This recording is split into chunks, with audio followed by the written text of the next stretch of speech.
Hello, everybody. It's Dr. Rick dropping that on you. It's Monday, so this is Money Monday.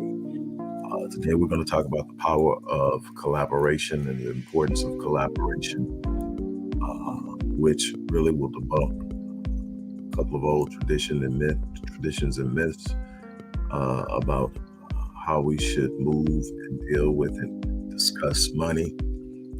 It's not going to be long, but I definitely want to drop this on you. I think it's immensely important. We talked about it this weekend. As I get started, the first thing I want to do is I want to take time out. I don't know if he will actually see or hear this, but I did find out that he does watch my videos. Pastor Thurman West, I want to thank you once again for trusting your flock of men, Black men, to my knowledge, my area of expertise, and my passion. We had the Iron Man conference this Saturday, and I was elated. I got to be in the presence of some pretty powerful and electrifying men, along with some very passionate and committed men. To see that many Black men out on a Saturday morning, the sun's out and everything else, sitting there, and you know how it is. Let's be honest. There was no feminine motivation, so to speak. This was Black men showing up outside of the vendors in the back. Everybody in the conference was a Black male. And I mean, we had a couple of young cats, maybe 19. We had a couple that were definitely teenagers. The musicians I know were teenagers, and all the way up until probably 80 in this conference to learn how to be better men. Everything from finances to how we deal with our marriage to how we deal with our children. And so it was exciting. I want to once again thank uh, Pastor Thurman for entrusting me. And Pastor Thurman sought me out, which, like I said, at the conference speaks volumes and means so much to me when another Black man reaches out, because we've been trained and conditioned to be competitive with one another, to avoid others who may operate in their own sphere at a certain level, and to reach out to someone and say, I think you can bless people that I'm entrusted with leading, is immensely powerful. So once again, I don't see that lightly. It's not only appreciated, but I also take it as a challenge to even be better. So I focus primarily on manhood as a motive, and Black manhood as a motive, and the importance of create wealth creation and how those things are tied in together. But again, thank you. One of the things that I want to get out of the way, that I'm going to talk to you about, the importance of collaboration, which was something similar to what we initiated and started, and we're going to continue to do this. So I'm excited. But here's the thing. Uh, in celebration of the Iron Man conference, I lowered the price of admission to the Path to Generation of Wealth 18-month course. This is a highly robust, comprehensive course on wealth building. Took me 10 years of interviews and research to put it together. But it's there now. It's an 18-month course. It's regularly priced at $2,600. I lowered it to $997. But and it was supposed to end yesterday, but I'm extending it to the end of today. And I'm adding, for anybody that wants to take place of it, and I hope some of the gentlemen that were at the conference that didn't get a chance to talk to me or get the information from me will see this or get information from someone else who attended, who's watching this, and sign up, because you're not going to only get the course for $997. I'm going to give you the 7-day online business launch course, which is the exact blueprint that I've used for over 13 years, almost 14 years now, to build my online presence internationally. And it's filled with different ways that you can create revenue streams. That is a $600 course. I'm giving it to you free if you sign up for the Path to Generational Wealth course today. I'm giving you the Mind Unleashed course for free. Another $600 course. I'm giving you a $700 course with the Unleashing the Power of Artificial Intelligence course.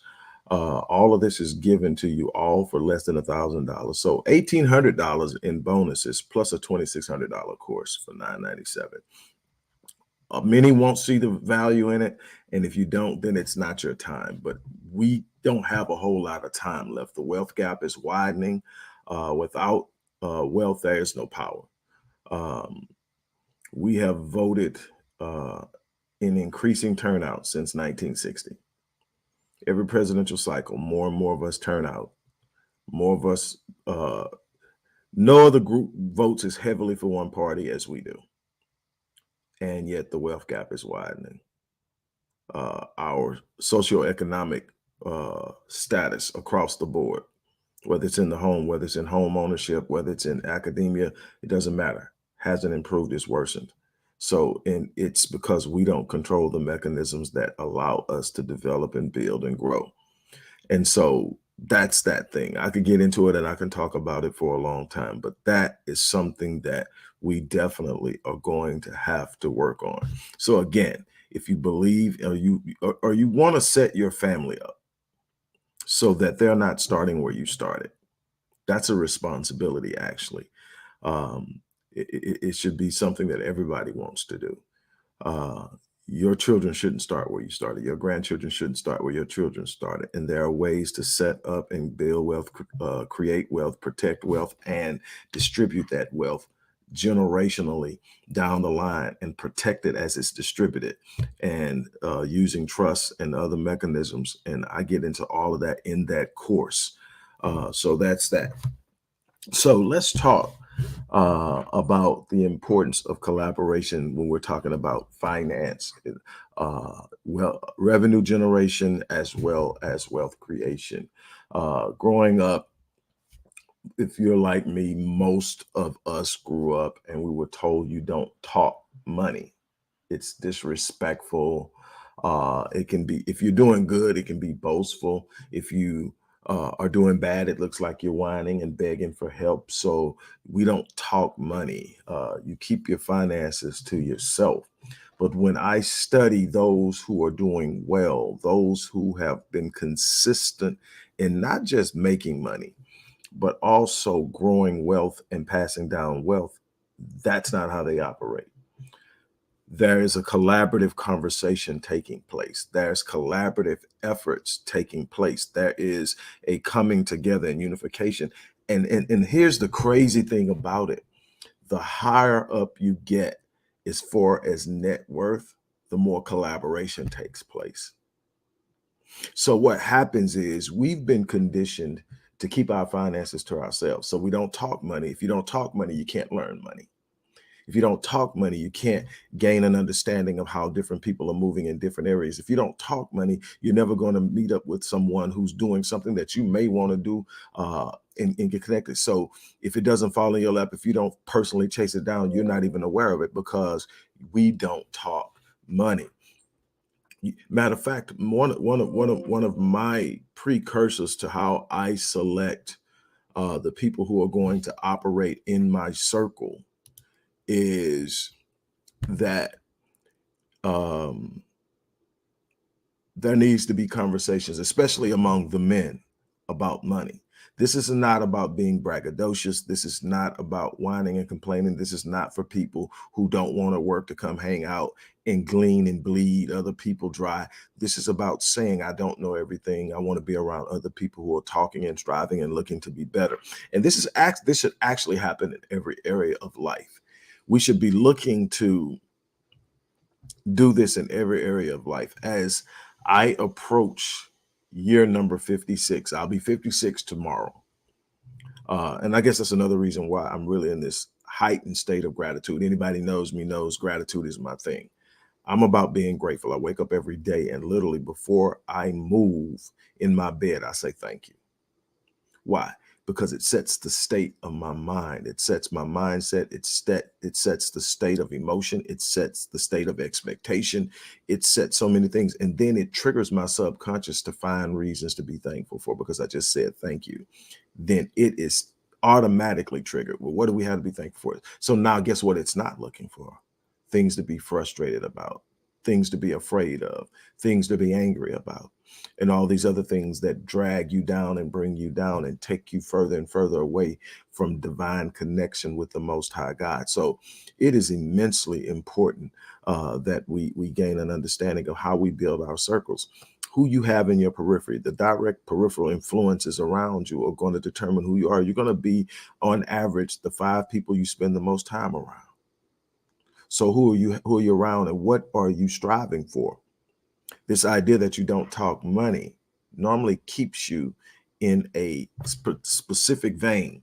You may get certain advances because of your knowledge, because of your education, because of your skill. But most of the things that are going to come in the realm of money come outside of the normal scope of what's happening in the job market.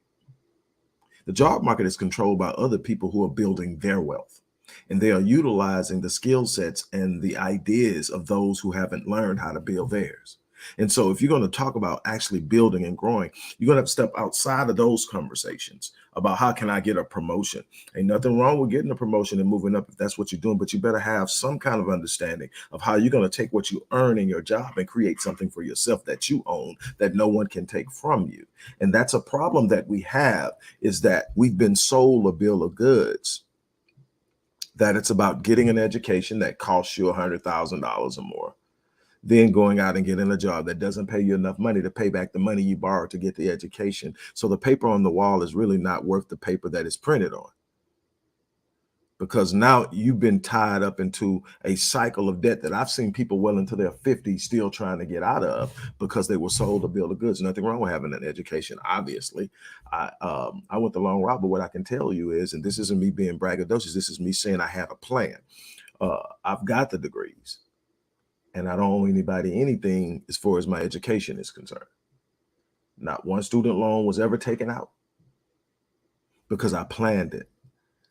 I knew what I wanted, and I knew how I was going to go about in doing it. And it wasn't to impress anyone else. This was my challenge to myself, looking at my background from where I came from. It was something I needed to do for me.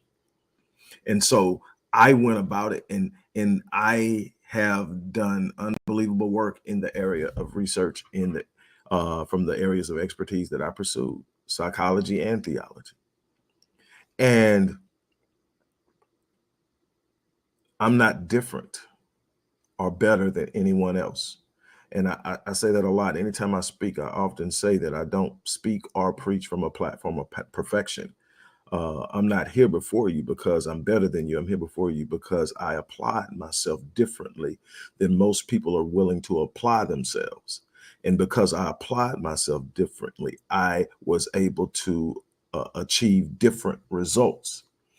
It's about finishing. It's about going the distance. It's about having a plan. It's about applying yourself and executing the plan. It's about finishing what you start. But you have to have a sense of identity and focus, and you need to have the people around you who will fan your flames, who will remind you of where you're supposed to be headed, who will hold you accountable to what you promised that you would do.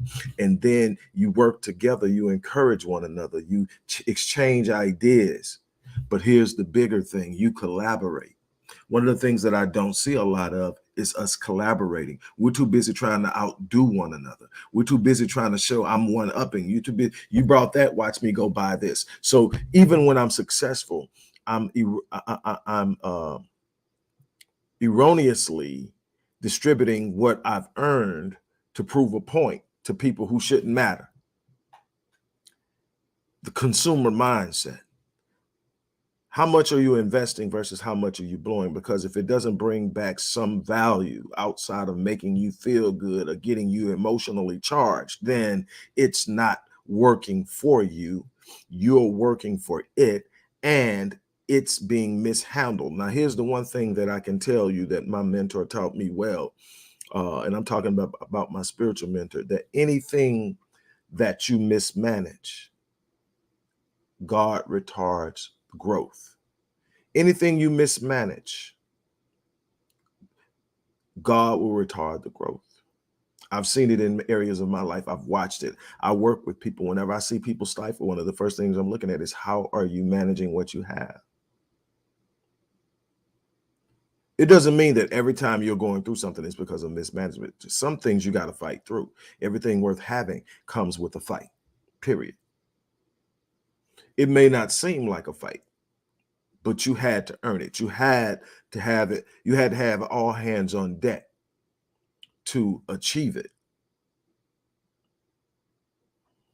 If it comes too easy, be very careful.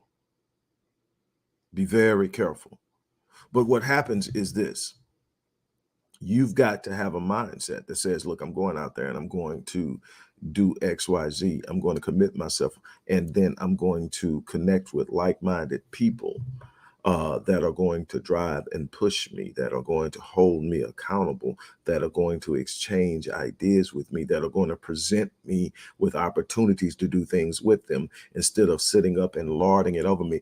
Nothing frustrates me more than somebody, especially a Black man, being in a situation where they have a platform lecturing other Black men on having their bag or having their money up or being financially set, when they actually make their money off of the ignorance of the Black people they're lecturing about ignorance.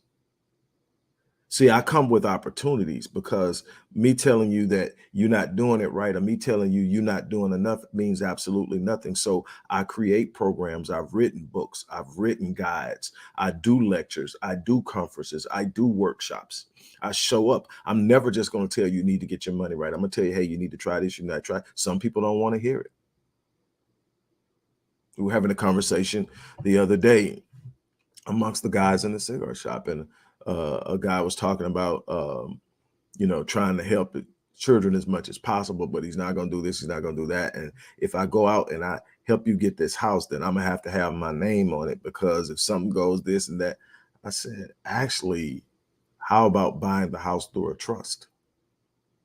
Conversation quit, because we're so caught up in the idea of having our name on stuff that we don't really think about the implications of what that means legally, what that means economically, what type of tax liabilities come with that, versus how could we protect it and protect ourselves using a trust. Trust is one of the most powerful ways. A trust is one of the most powerful ways to protect and distribute wealth and to protect it down the line through generation after generation. And again, I talk about that in depth in the course, in the Path to Generational Wealth course. But the idea is to get with people who can teach you, get what people learn. I'm constantly putting myself in front of people who are better at things that I want to be good at. You have to be willing to put your ego down. And one of the things I shared with the men on Saturday is whenever I get ready to minister to a person, and whether I'm doing a therapeutic session, whether I'm doing a coaching session, whether I'm doing a consulting session, whether I'm teaching, lecturing, doing a conference, or delivering a sermon, it all starts with me putting my ego down. This is not about me proving a point. This is not about me showing how intelligent I am. This is not about me trying to say I know more than the next guy. This is about how well can I deliver a message that changes lives? How well can I disseminate what I know in a way that it can be taken, used, and applied, and someone's life is better because they met me? That is the situation. I'm trying to build a legacy. I'm trying to build something that says I was here, that will speak of me long after I'm gone. That should be every man's desire. Not what I put in my driveway, not what I wear on my back, not to say you don't have the right to drive something nice, not to say that you shouldn't dress the way you want to dress. I'm saying that there has to be something more solid, because one day the car gets old, the suit becomes outdated, the watch no longer works. But if you have built a legacy that speaks of you, it'll speak long after you're gone. It'll speak to your grandkids and their children. It'll speak to generations yet to be thought of when you build a legacy. The people we talk about that are gone now, we're talking about them because they have a legacy. Some of them's legacy wasn't so good. The Mansons and the Hitlers and on down the line. But then you've got the the Garveys and on, the Malcolms and the Martins, the legacies, the Meggers, the legacies, the Selassies, the legacy. And you can go on and on. I could just name. And there's some very powerful people who have inspired me who are still building legacies. Dr. Naeem Akbar, Pastor Remus Wright, Dr. Joy DeGroot, Dr. Howard Stevenson, Dr. Michael Blanchard, Michael Jordan. And I'm not talking about the basketball player. I'm talking about my friend. Young brother is doing some unbelievable things. And his father, Michael Jordan Sr., who happens to be a superintendent or pastor in a Kojic church, is doing some unbelievable things. So what am I getting at? Collaboration is the power force that very few of us ever get into because we've been trained not to. I have created an organization that's solely about collaboration and brainstorming that I'm going to be sharing with you guys. I created it because I wanted to invite men specifically, but we're not going to lock out women, but men. We have been commodified, Black men especially. We have been commodified. What do I mean by that? I mean that we have been put in a situation where the only thing that gives us value are the number of zeros in our bank account. While I am a firm believer that it is the responsibility of the man to provide, his provision is far more than the numbers in his bank account. It is far more than that, but he is also required to be a protector. He's also required to be the elevating force and the voice of promotion for those in his home. He is required to be a priest in his home, the divine connection between God and his family.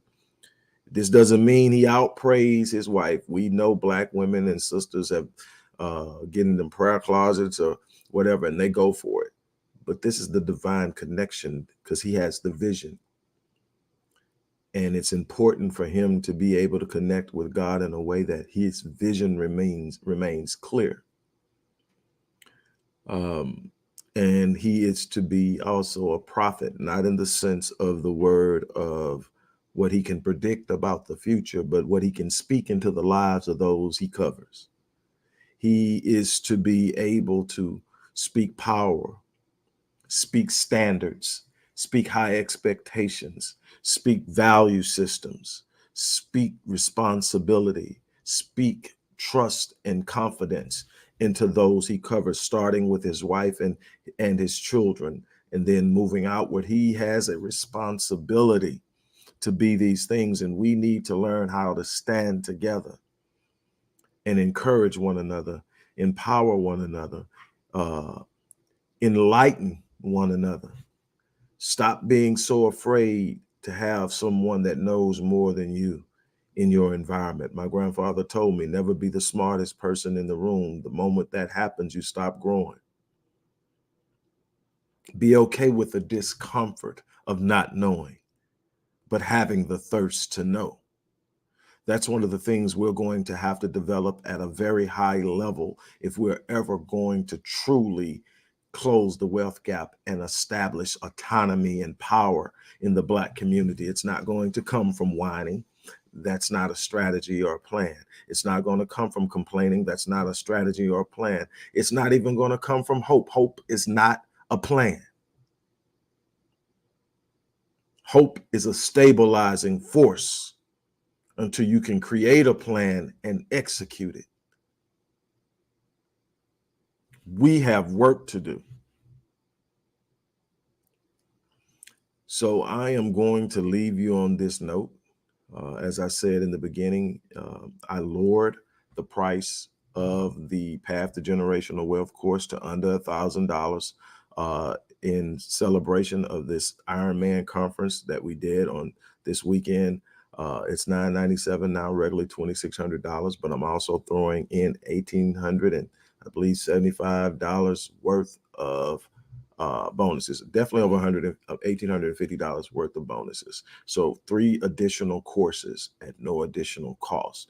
The very instruments through which you can create positive change in your life. It's going to take energy and effort on your part. You're not going to sit up and just wish your way into the life you want. You're going to have to create it. But God made you in his image. You have the power to create. It starts with what you conceive in your mind.